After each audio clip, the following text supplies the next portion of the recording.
action. Hi, welcome back to our channel. I'm Sophia. And I'm Adam. And we just came back from 265 days around the world. After traveling almost for 9 months, we decided that we have enough information to give you the best tips that can help you to save money, to save time. Energy to have fun, to plan, to understand how to travel the world for longer periods of time. In this video, we will reveal our top 10 tips for traveling the world. Tip number 1 is finances. So let's talk about finances. You're asking yourself, how can I do it? Where can I find money? Don't have like extra money sitting in a bank account. How can I quit my job? Can I work while I'm traveling? You have so many questions. One of the things that has helped us as we've traveled the world, and we've been doing this for 15 years, credit card churning using points is a great way to supplement your money and make it easier for when you're traveling. Every couple of years, getting new credit cards, meeting their kind of bonus offers that they have when you first sign up for the card to get a bunch of miles, a bunch of points, and using those to buy plane tickets. It's a good way to save you tons of money and have lots of flexibility with your plane tickets. We traveled a lot for free. So the two favorite cards that we used for in the past and used in our trip, Chase and Capital One. Another tip with this, when you open this new card, you get a Capital One, you get a Chase Sapphire Preferred. Okay, you got to spend $3,000 in 3 months. Make sure you have a big purchase you want to buy already. Don't just go waste that money. Only spend it on things that you're already going to spend money on anyways. So usually what we would do is we would buy plane tickets or, that for our family, a family of 4, a big, huge international flight and get close to that $3,000. In one time. So we're not trying to get up to that limit. We're trying to use that on things that we're spending money on anyway. So only use it to meet the requirement you need and pay it all off and then stop using. Exactly. And you can also use these credit cards even before you start the trip. So use these $3,000 on your bills, on your gas, on your groceries, or anything you need to earn these miles. What's nice about the Chase credit card, they have their own website to book tickets. The second card that we used, it's very similar. It's Capital One. I like Capital One more and I will recommend it more because Capital One you can buy in any airlines that you want flights. So if you like to travel low-cost flights and you can travel with carry-ons, then you can find way better deals on your own with Google Flights, Capital One, and you can get reimbursed 100%. You won't be paying a transaction fee or a foreign money conversion fee as long as you're using one of the higher cards. So do your own research on credit card churning. We recommend you close those cards after you use the points as soon as you can, because the sooner you close them, 2 years later, you can open up a brand new account. You could do Chase Sapphire Preferred again or Capital One again. And when you're a couple, you can do it two times every 2 years. And you can see how you can keep it going. This is how we've been able to do it for 15 years. It's saved us tens of thousands of dollars in buying flights. It's been wonderful. The last flight we used, $65. I'm talking here about 4 one-way tickets from Europe to the United States. Shout out to Azores Airlines. Whoop, whoop, whoop. Still tip number 1 in finances, part B, Charles Schwab. Yes. So I don't understand why people do money orders or try to convert money, they bring it over or even take it out in advance. The best way that we have found to get money in any country you are in the world is to just go to the ATM and take it out. Just take it out. Why do we say Charles Schwab? Open up a Charles Schwab account because you can use your Charles Schwab debit card anywhere in the world, even in the US, and you will pay 0 fees. Every month they reimburse any fee, any ATM machine in the whole entire world will charge you. It is free to open up a Charles Schwab account.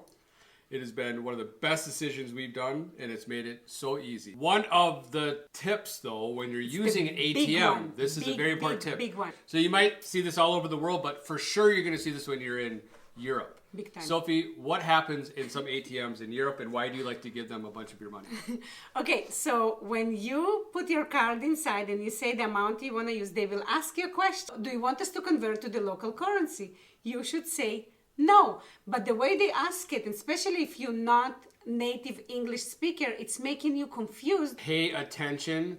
Always click no. Do not let the ATMs convert the money for you. It costs Sophie $85. It costs me like $60. Yeah. And there's no need to do it. So just click no. You are in Spain, you're taking out euros. Whatever country you're in Thailand, you're taking out baht. You just take it out. You do not have that bank convert the fee, convert the currency for you. Credit card churning, get a Charles Schwab debit card for when you're traveling, and watch out for those sneaky ATM conversion fees. Always click no. You do those 3 things, it can really help you travel for a long period of time and save money while you're doing it. Tip number 2. Phones. Arlo, using an eSIM, Google Voice, WhatsApp. Why you want to port your number. What about 2-step authentication? Those are the things we're going to talk about right now. Screw me up in Here the we go, middle of the Sophie. trip everywhere. Yes. I did all the mistakes possible. You do not want to do 10% of what I did. The first thing, I closed my phone number without to port it. So I lost my number at some point. I couldn't use WhatsApp. I couldn't log in into my bank accounts. I totally lost my PayPal because I couldn't do verification codes.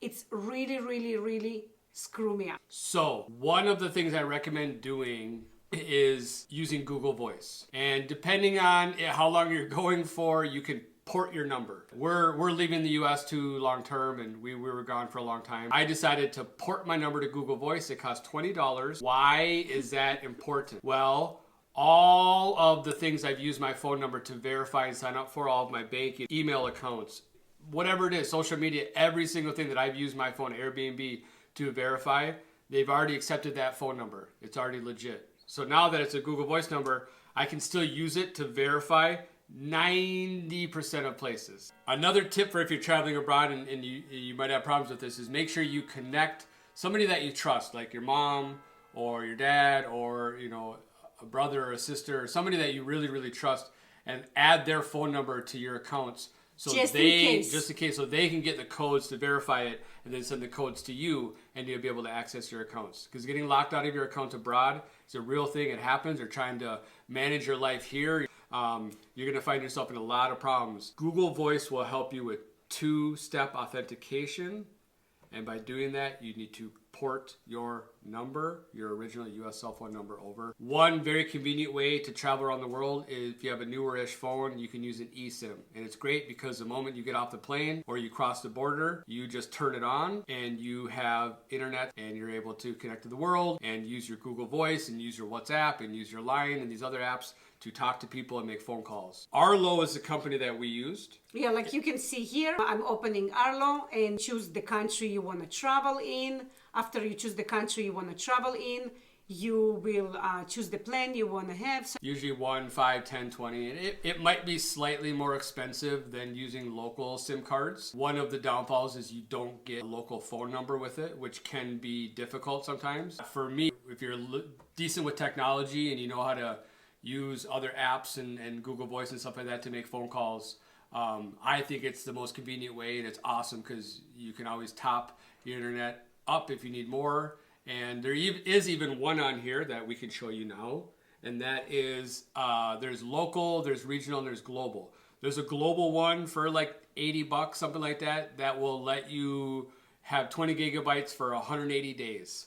So if you were just careful and you were like, okay, I'm only going to watch videos, when I'm on Wi-Fi and stuff like that, you could make that 20 gigabytes last a long time. And so you could, in theory, spend $90 before you even left, $80, $90, and have for a 5-month, 6-month trip, internet everywhere you go.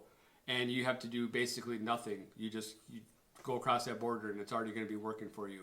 So eSIMs are very, very nice. Arlo is a great way. And why do you want to have, even with an eSIM, why do you need to have your phone?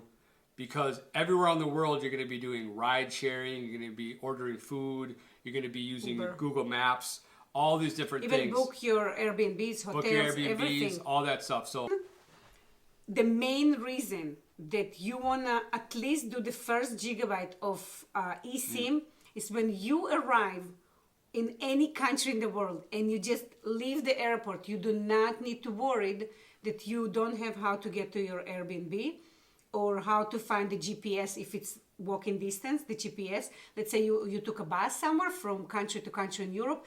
You don't need to be worried about the first 24 hours having the internet. So you can always pay the first $4.99 or $3.99, whatever it's cost for 1 gigabyte, and then decide, okay, maybe this price is a little overpriced for me and I would like to save a little bit money and go with the local card. Great tip, because not everywhere you land is there going to be a place where you can buy Somebody a SIM card sit in the airport, or maybe it's a late night, maybe you're in Venice going to in that airport, take a water taxi. Like, you never know where you're going to be if there's going to be someone selling a SIM card, but this will get you through, at least at the beginning.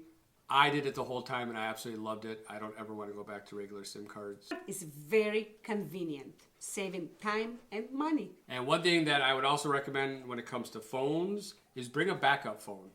If you have an older phone that you're not using, it will come in handy, because sometimes people go kayaking in Ha Long Bay and throw their brand new iPhone in the water. So check out this map. This map can show you how beautiful this Ha Long Bay look. And in the middle of the map, like you can see, there is a little cute phone. This is my phone. So my phone right now is still swimming, even that I already came back and I'm in the United States in Minnesota. My phone, my iPhone 13 Pro Max, is still in Ha Long Bay. Luckily, I had an old Pixel phone that I brought with because I knew it'd be good to have a backup for many reasons. And Sophie got to use my Pixel for the last 2 months of our trip. It was terrible. WhatsApp allows you to connect with everybody around the world. Lots of places use it. When I signed up for a gym, when we were looking for a doctor. For a theater to take our kids, to go to the doctor in Bangkok. Tip number 3, accommodation. There's lots of different places you can stay. Everybody has a different style. Everybody has a different budget. So that's up to you to think about. Are you in backpacker mode? Are you just traveling and want to stay in hotels? Or do you want to do slow, long-term traveling and stay in more like houses or apartments and Airbnbs and things like that, so you have kitchens where you can cook? So this recommendation will work mainly to stay for a long time in places and we'd like to save money by doing it. It can be, method will work very well for nomads, or for people with family, or people who like to cook their own food because they want to save money, save time, you want to eat healthy, need specific food. So we really, really highly recommend to use Airbnb, and we will teach you now how to save money by using Airbnb. So right now, we will show you our screen. So we just go in Airbnb. Great. Now, let's see. So we'll just randomly, we did not do homework. So, okay. Where should we go? So let's go, we want to go to Koh Samui, Thailand. Okay. You want to go to Koh Samui? Let's not do Hebrew. Wait, we are in Hebrew. Okay. Oops. Okay. Okay.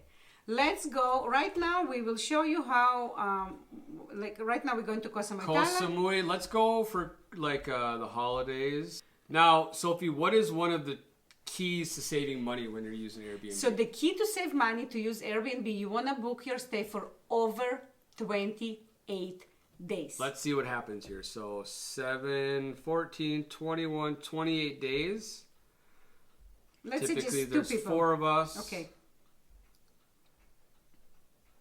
Ooh, look at these price differences. Sophia, this is a 5-star rated home.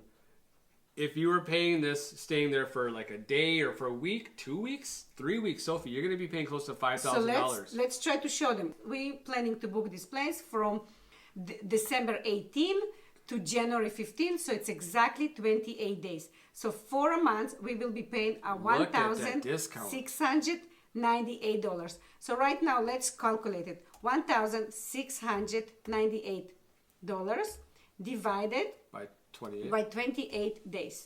So we came here with $60.64 per night. Let's just do 1 day left. We'll do the 18th to the 14th. Okay, so it's $1,000 cheaper if you stayed an extra day. 1 day. So literally right now, $1,000 cheaper to stay an extra day. So right now it's changed to be $94 a night. Okay, so like you can see here in our screen, if you stay from December 18 to December 14, you will be paying $2,904. That it's equal to $94 a night. Once again, this is why you want to slow travel. This is why you want to stay in places longer. This is why you can save a lot of money. You can cook a lot of your own food with local ingredients. You can still eat out when you want. If you're staying anywhere for over a week or 10 days, if you can instead stay there for 28 days, you'll pay about the same amount of money and you'll be able to stay in a place for a month. So this is, I'm telling you, accommodation. We stayed in amazing places all over the world: Spain, Florence, Italy, Thailand, in these awesome houses, awesome places, and we saved tons of money doing it. But the main tip that I really want to give you about it, you don't have to stay there 28 days, but you want to book it for 28 days. Because if you really look at it, you need to stay there, let's say, for 16 days. You'll be paying for 28 days less than if you will be paying for 16 days. So it's better sometime to book it for 28 days, but stay there just 16 days, because you will be paying $60 a night instead of $120 a night, instead of $90 a night. So when you look at the big amount together, you might be saving money even if you are not staying there. Yes, there were quite a few times, and once again, we did this under our budget for this whole trip, where we would stay in a place for a month or for longer, and we would then do a trip somewhere else and sleep overnight for a night or 2 nights. And it was still cheaper because of how much we were saving to have our home base instead of trying to check out, get a new place and move and do all this stuff. So for example, we booked a place in Chiang Mai, in the north of Thailand. We arrived 10 days later, but because we paid for 1 month, for 28 days, just $400, and if you go just for a week, it's cost you almost $400. So for us, it was like we didn't care that our place sitting empty, because we know we can come in whenever we want, we can live whatever we want, and we're still saving money. Yes. Tip number 4, transportation. Trains. So trains are really interesting and tricky, and I will give you just a quick 2 examples in Europe and in Asia. So let's start from Europe. So in Europe, you want to book, again, 30 days in advance. If you even book 15 or 18 days in advance, you will be paying a lot of especially in Spain. Money, especially in Spain. So many of the European countries, you will be paid not just double, triple, quadruple. If you book your train tickets in advance, you will save a lot of money. You really want to pay attention. Sometimes ticket that costs you €100 for the next day, if you book it 30 days in advance, you can find it as cheap as 25, 30, 40 euros. One more thing that you need to check, it's the timing. Sometime an hour or 15 minutes later the train leaves, it also can save you up to 50% of the cost. So if you have a little bit of time and you didn't book your train tickets on time or they're sold out, look at buses. If you're really on budget, try to check the buses. The buses cost as cheap as 7, 5, 10 euros per ticket, and I'm talking to you about a very far distance. It was really cheap. I paid like 60 euros for 4 tickets from Madrid to Malaga. For 6 hours journey, it cost us under 100 euros. One of the problems that we had in Southeast Asia as well, and this could happen in Spain or in Europe or wherever, these are just the places we were mainly at on this trip. If you don't book them early enough, guess what? They're going to be sold out. Especially, let's say you want to do the night train from, Bangkok to Chiang Mai or Bangkok to Suratani or whatever. Everybody wants to have the first class, the nice ones, or even like second class. Those things, they sell out. Especially if it's a holiday or something you're not prepared for, like who goes to Vietnam during Tet? We do. Look at this crowd.